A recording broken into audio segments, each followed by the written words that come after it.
मठ मंदिरों को मुक्त कराने का जो अभियान है ये हिंदू मुस्लिम का विषय नहीं है। ये भारत के संविधान, भारत की संप्रभुता, भारत की स्वतंत्रता और विदेशी आक्रांताओं का विषय है। पहली बात तो ये कि जो हमारे स्वतंत्रता संग्राम सेनानी थे वो केवल हमको भौतिक रूप से आज़ाद नहीं कराना चाहते थे, हमको सांस्कृतिक रूप से भी आज़ाद कराना चाहते थे, हमको आध्यात्मिक रूप से भी स्वतंत्र कराना चाहते थे। वो चाहते थे कि हम संपूर्ण रूप से स्वतंत्र हो जाए। अब अगर हम तो स्वतंत्र हो गए, लेकिन अगर हमारे मठ मंदिर आज भी स्वतंत्र न हो पाए तो फिर किस बात की स्वतंत्रता? संविधान के प्रियम्बल में लिखा है कि भारत एक संप्रभु राष्ट्र है। संप्रभु का मतलब गुलामी का निशान नहीं होना चाहिए। आर्टिकल 29 ये कहता है राइट टू कल्चर, हमें सांस्कृतिक रूप से स्वतंत्र होना चाहिए, हमें अपनी संस्कृति को बचाने का भी अधिकार है। तो स्वाभाविक सी बात है जितने हमारे पौराणिक स्थान है वो भी स्वतंत्र होने चाहिए। आर्टिकल 49 में तो साफ साफ लिखा हुआ है ये केंद्र और राज्य सरकार का कर्तव्य है कि वो हमारे सारे ऐतिहासिक, धार्मिक, पौराणिक स्थानों को संरक्षित करे, उनको मैनेज करे, उनको मेंटेन करे। तो ये सरकार की भी ड्यूटी है कि वहशी दरिंदों के द्वारा जो हमारे मठ मंदिरों को तोड़ा गया था, उनको बदला गया था, उसको दोबारा रिस्टोर करे। मठ मंदिरों को मुक्त करने का अभियान ये केवल हिंदू मुस्लिम नहीं, ये राइट टू कल्चर का मामला है, ये राइट टू आइडेंटिटी का मामला है, ये राइट टू इंडिपेंडेंस का मामला है, ये राइट टू सोवरेंटी का मामला है, ये हमारी संप्रभुता का मामला है। इसलिए इसको हिंदू मुस्लिम में कंफ्यूज मत करिए। आज की डेट में हमारे जितने भी पौराणिक स्थान थे वो नहीं मिल रहे भारत के नक्शे पे। क्यों?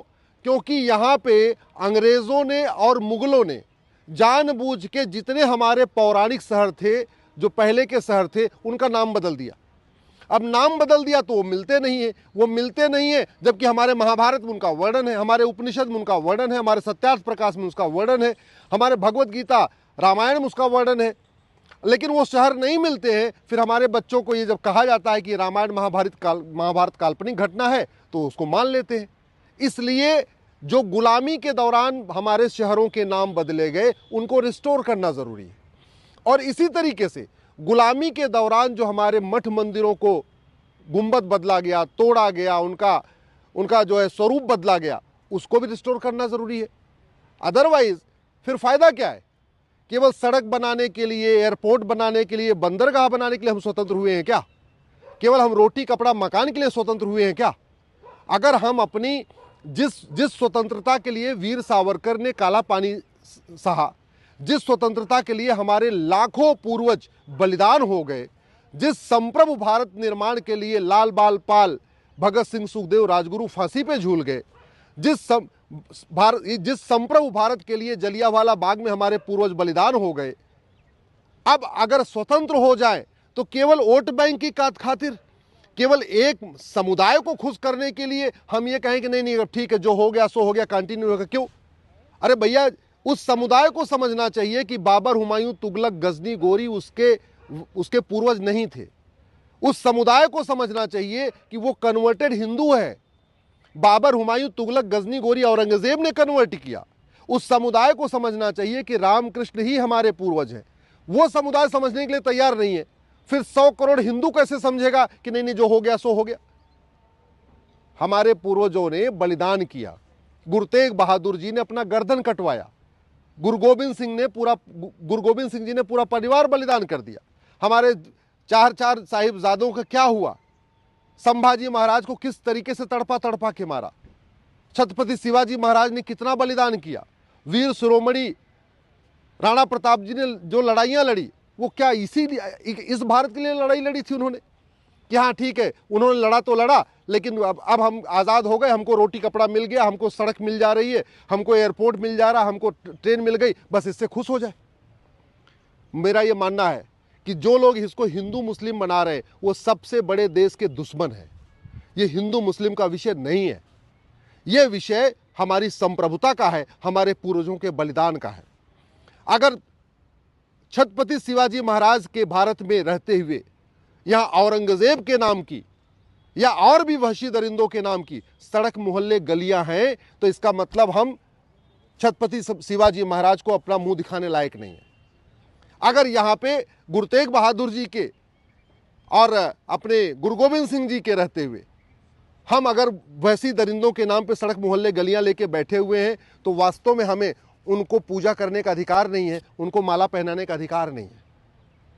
मैं बार बार कह रहा हूं, जब तक गुलामी का नाम नहीं मिटेगा, जब तक गुलामी का निशान नहीं मिटेगा, तब तक गुलामी की सोच नहीं मिटेगी। और केवल एक मजहब को खुश करने के लिए कि ठीक है जो हो गया सो हो गया, जौहर हुआ तो हुआ, हमारे पूर्वजों को तड़पाया गया तो तड़पाया गया, छोड़ दो। क्यों छोड़ दें? किस बात के लिए छोड़ दें? अगर स्वतंत्र भारत में कलम का उपयोग करके, संविधान का उपयोग करके हम अपने मठ मंदिरों को मुक्त नहीं करा सकते, तलवार तो चलाना नहीं है, लाठी डंडा तो लेके चलना नहीं है, बलिदान तो करना नहीं है, केवल कोर्ट की लड़ाई लड़नी है। अब अगर कोर्ट की लड़ाई भी हम न लड़े तो धिक्कार है हमें, फिर हमें धिक्कार है इस बात का। और फिर संविधान किस बात का?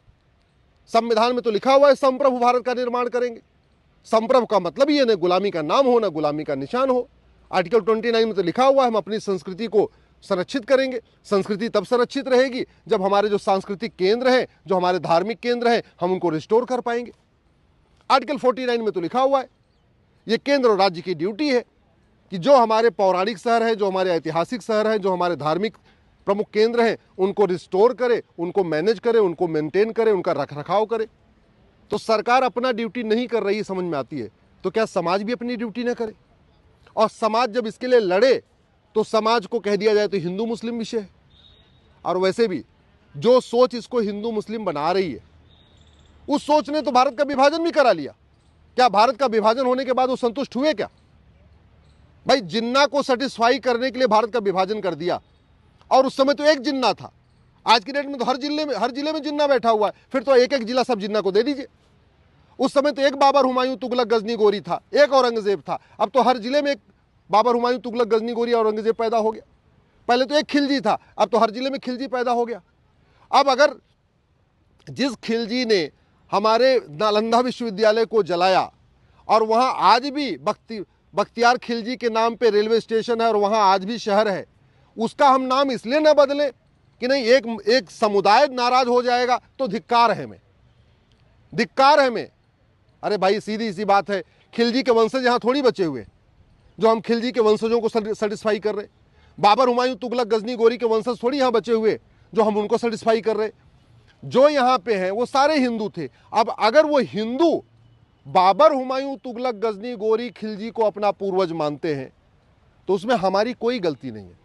कायदे से उनको समझाने की ज़रूरत है जो मठ मंदिरों को रिस्टोर करने का विरोध करते हैं, जो यहाँ पे बाबर हुमायूं तुगलक गजनी गोरी के नाम पे सड़क मोहल्ले गलियां चल रही हैं, उनको बदलने का विरोध करते हैं। उनको समझाने की ज़रूरत है।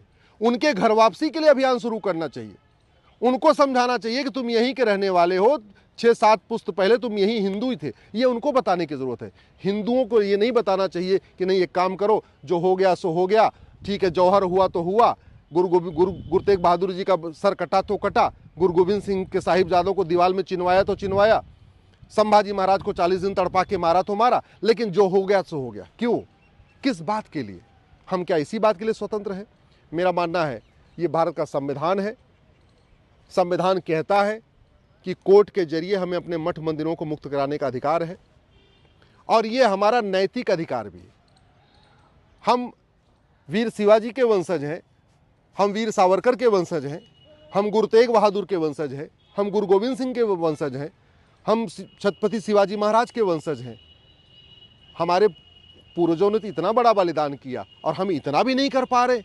केवल राजनीतिक संतुष्टिकरण के कारण, केवल राजनीतिक तुष्टिकरण के कारण हम ये कह दें कि नहीं नहीं ठीक है, जो अत्याचार हुआ तो हुआ, जो हुआ सो हुआ, अब उसको भूल के हमें आगे बढ़ना चाहिए। आगे किस लिए? केवल सड़क बनाने के लिए, हाईवे बनाने के लिए, रेलवे स्टेशन बनाने के लिए? फिर किस बात की रही? फिर तो उनका बलिदान व्यवहार बेकार चला गया। उनका फिर इतना बड़ा उनका त्याग, फिर तो हमारे वीर सावरकर जी का काले पानी की सज़ा बेकार हो गई। वो थोड़ी चाहते थे कि बाद में सरकार बनेगी और सरकार बनेगी और गुलामी का नाम भी चलेगा, गुलामी का निशान चलेगा। हमारे पूर्वजों ने कभी नहीं सोचा था कि स्वतंत्र भारत में भी गुलामी का नाम चलेगा, गुलामी का निशान चलेगा, गुलामी की कुरीतियां चलेंगी, गुलामी की कुप्रथाएं चलेंगी, गुलामी की पुलिस व्यवस्था चलेगी, गुलामी की न्यायिक व्यवस्था चलेगी, गुलामी की प्रशासनिक व्यवस्था चलेगी, गुलामी की चुनाव व्यवस्था चलेगी, गुलामी की टैक्स व्यवस्था चलेगी, गुलामी की व्यापार व्यवस्था चलेगी, गुलामी की लेबर सिस्टम चलेगा, गुलामी की कृषि व्यवस्था चलेगी। इसलिए उन्होंने इतना अपना बलिदान नहीं किया था। उन्होंने सोचा था एक संप्रभु भारत बनेगा, एक स्वतंत्र भारत बनेगा, भारत अपना पुराने गौरव को प्राप्त करेगा। उन्होंने कभी ये नहीं सोचा था वोट बैंक की खातिर सही बात को कहने पे भी लोग उसको अलग तरीके से देखेंगे।